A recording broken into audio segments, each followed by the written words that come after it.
남편과 아내 사이의 말다툼이 잦아지면서 가볍고 유쾌한 안락함은 사라지고 그들은 겉으로만 간신히 품위를 유지하게 되었다. 이제 싸움의 원인은 늘 이반 일리치로부터 비롯되었다.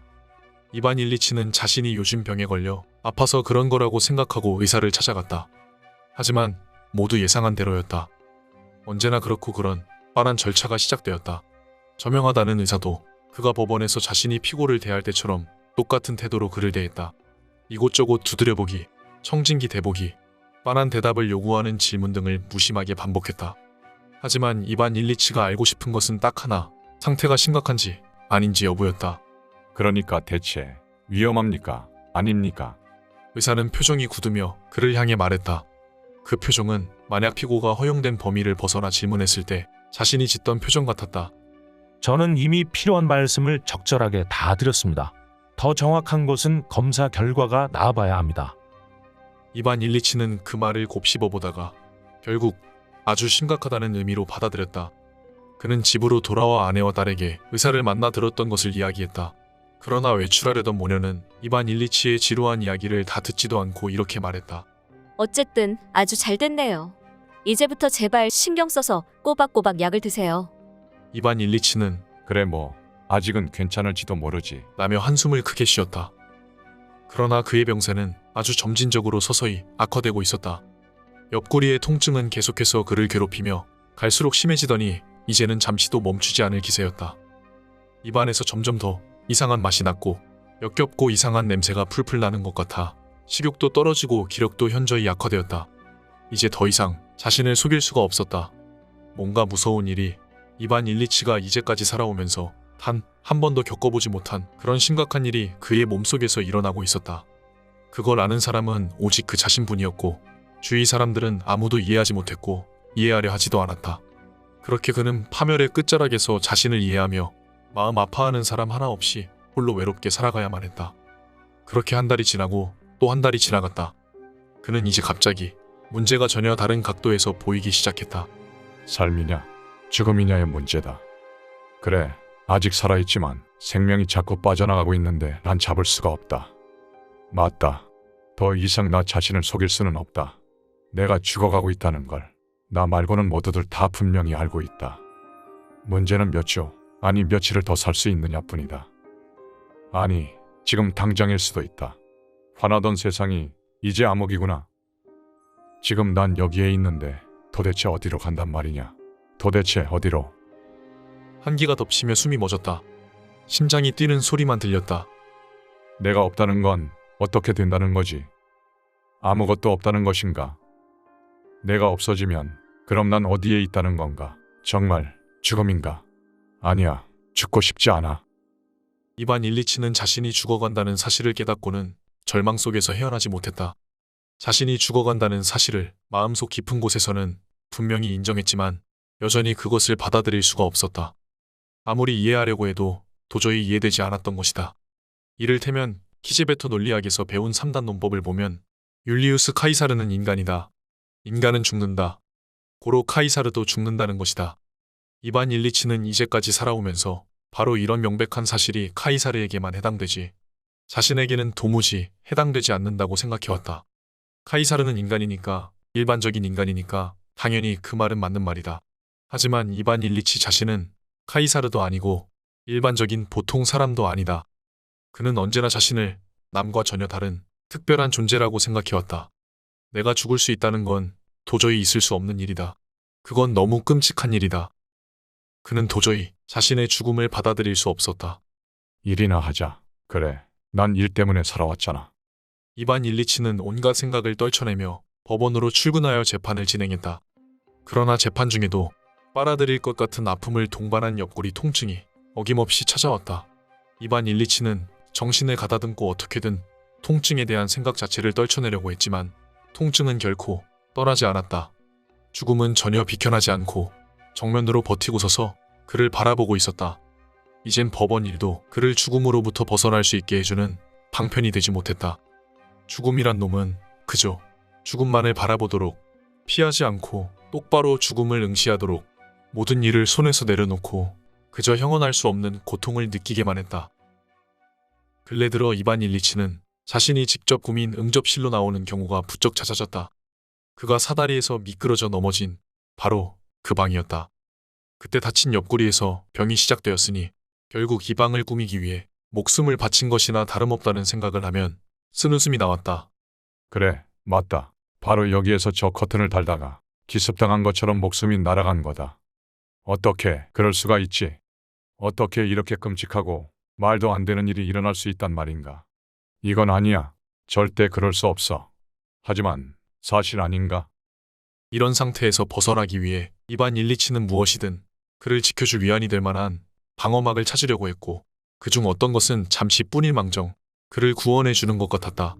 그러나 그 방어막은 무너졌다. 죽음은 그 어떤 것이라도 뚫고 들어왔기 때문에 그 무엇으로도 막을 수가 없었던 것이다. 이반 127가 할 수 있는 것은 혼자 죽음과 대면하며 죽음과 시선을 마주하며 두려움에 젖어들 뿐이었다. 이반 127을 가장 힘들게 했던 것 중 하나는 거짓이었다.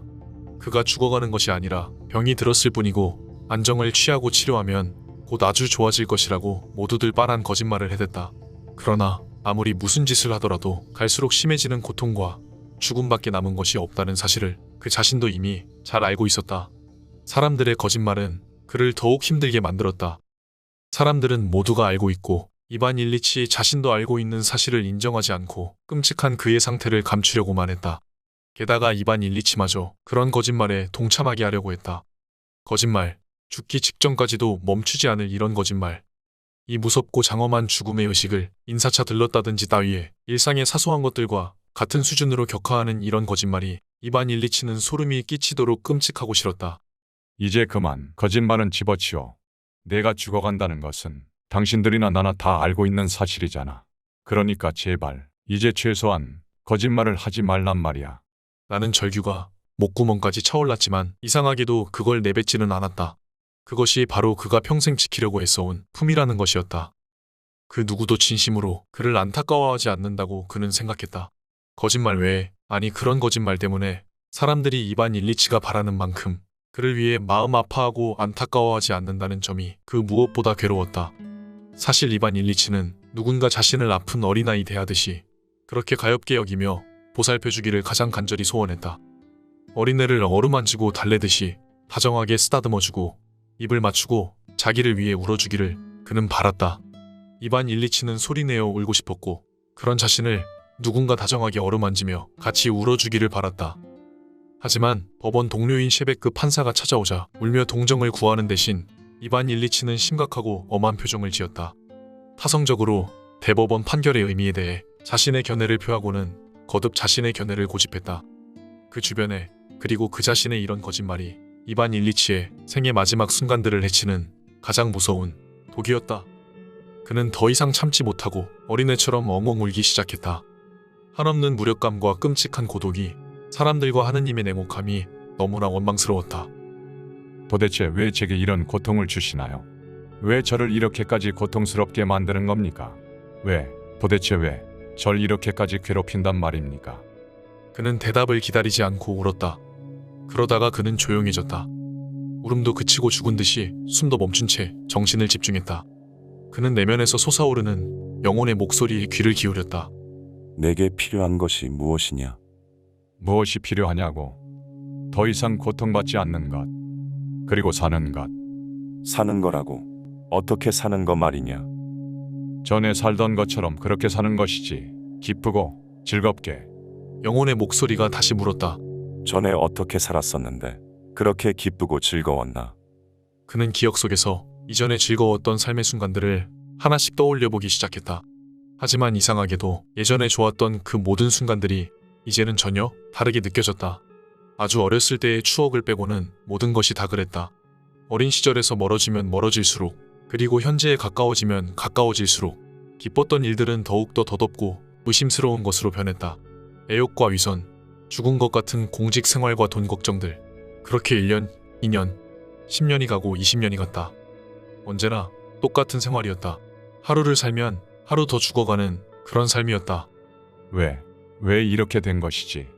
삶이 이렇게 무의미하고 역겨운 것일 수는 없는 것이었다. 갑자기 그의 머릿속에 이런 생각이 찾아들었다. 어쩌면 내가 잘못 살아온 건 아닐까? 그는 삶과 죽음이라는 수수께끼를 풀 수 있는 유일한 질문을 털어내며 그런 일은 전혀 있을 수 없는 불가능한 것이라고 생각했다.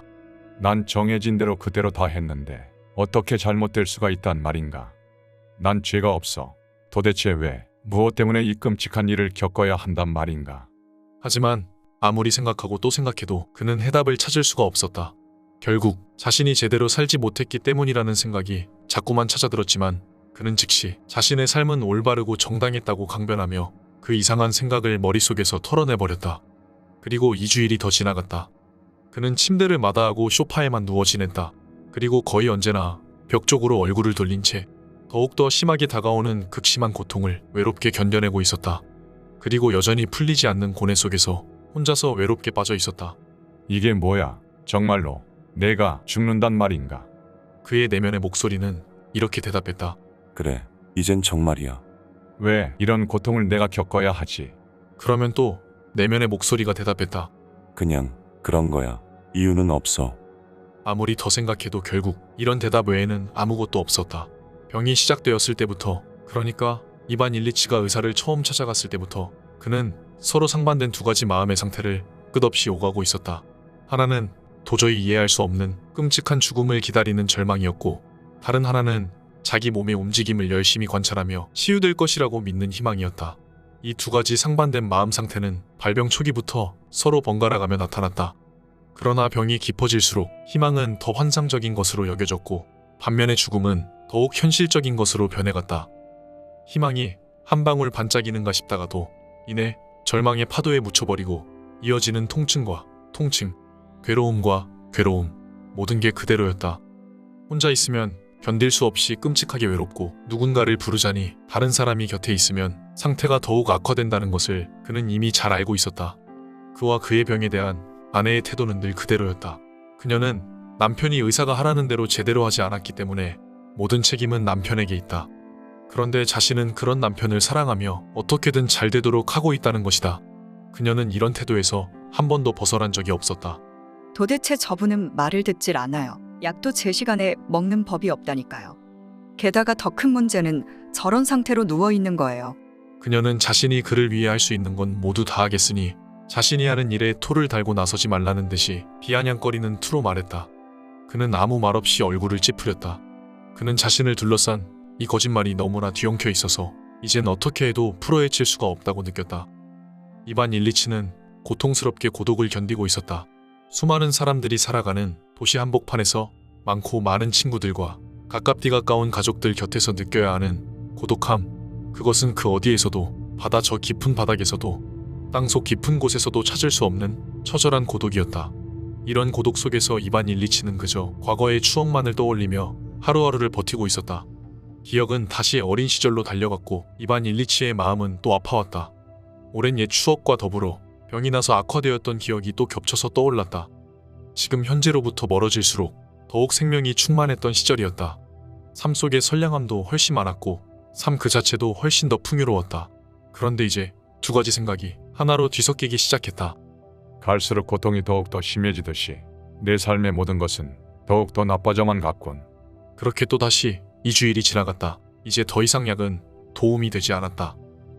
의사는 환자의 육체적 고통이 끔찍한 것은 사실이지만 그보다는 정신적 고통이야말로 바로 환자를 가장 괴롭히는 더 끔찍한 고통이라고 말해주었다.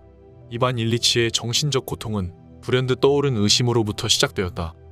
만약에 정말로 내가 살아온 모든 삶이, 내 생각과 행동이 내가 옳다고 생각했던 바로 그런 것이 아니라면 어떻게 하지라는 의심. 그가 살아온 인생이 잘못된 것일 수도 있다고 생각하는 것은 전에는 전혀 불가능하였다. 하지만 이제 그것이 진실일지도 모른다는 생각에 사로잡혔다. 높은 사람들이 훌륭하다고 여기는 것에 맞서 싸우고 싶었던 마음속의 어렴풋한 유혹들, 생각이 나자마자 신속하게 털어버렸던 그런 은밀한 유혹들, 어쩌면 바로 그런 것들이 진짜고 나머지는 모두 거짓이었을지도 모른다.